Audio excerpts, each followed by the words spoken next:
अस्सलाम वालेकुम। उम्मीद करती हूँ आप सब खैरियत से होंगे। आज का जो हमारा टॉपिक है वो है ऑटिज्म साइन एंड सिम्टम्स।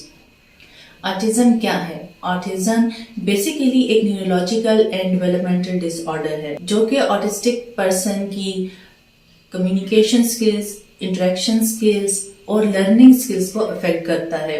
इसी तरह ऑटिज्म के साथ बच्चे के अंदर रेपिटेटिव बिहेवियर एंड इंटरेस्ट पाए जाते हैं।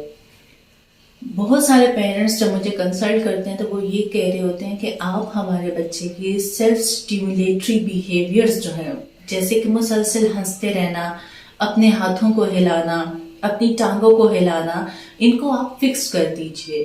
तो मुझे समझ नहीं आता कि मैं उस लम्हे क्या जवाब दूं, क्योंकि जो सेल्फ स्टिमुलेटरी बिहेवियर्स हैं उसमें बच्चा अपने आप को इंजॉय कर रहा होता है।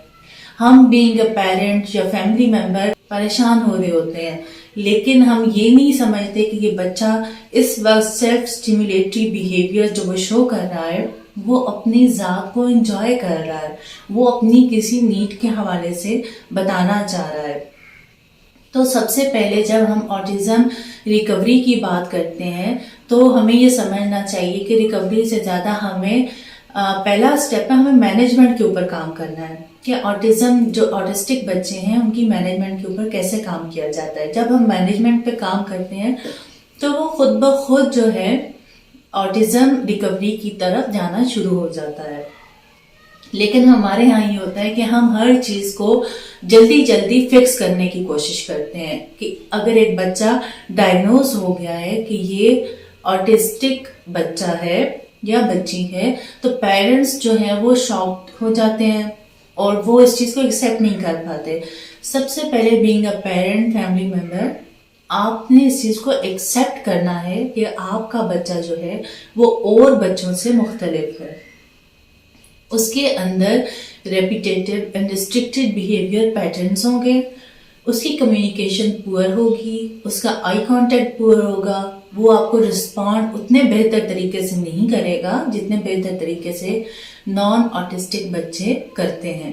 तो सेल्फ स्टिमुलेटरी बिहेवियर को मैनेज करने के लिए हमें एक बेहतर और मैच्योर सेल्फ बिहेवियर पैटर्न्स को बच्चे के साथ इंट्रोड्यूस करना होगा, ताकि बच्चा जो अपनी जात के अंदर रहकर अपनी टांगों को हिला रहा होता है, बाजुओं को हिला रहा होता है, हंस रहा होता है मुसलसल, ये मुसलसल खुद से बातें कर रहा होता है, तो उस चीज से निकलकर एक मोर मैच्योर स्टिमुलेटरी बिहेवियर पैटर्न्स के ऊपर आ जाए। इसके साथ साथ हमने बच्चे की सेंसरी डाइट के ऊपर काम करना होगा कि कौन कौन सी चीजें हैं जिनको हमने अवॉइड करना है ताकि बच्चे के अंदर हाइपर एक्टिविटी कम से कम हो। और इसके साथ साथ हमने बच्चे की एक्सरसाइज के ऊपर काम करना है। जितना हम बच्चे को एक्सरसाइज में एंगेज करेंगे, बच्चा अपने आप बहुत सारे सेल्फ स्टिमुलेटरी बिहेवियर्स को छोड़ देगा।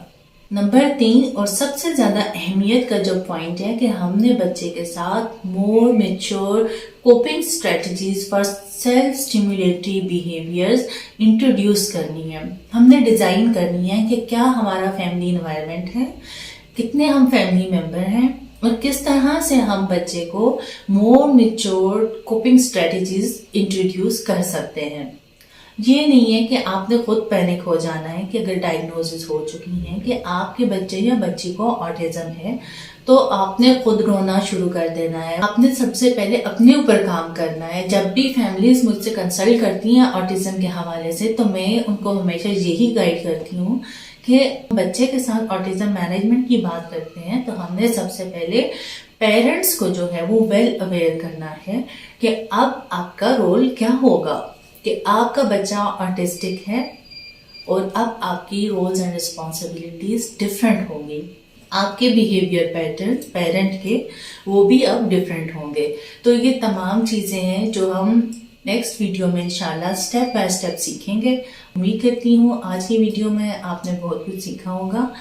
अगर आपको वीडियो पसंद आई है, कुछ इन्फॉर्मेशन आपको मिली है तो आप इस वीडियो को लाइक कीजिए और शेयर कीजिए। इंशाल्लाह मिलते हैं नेक्स्ट वीडियो में। Thank you.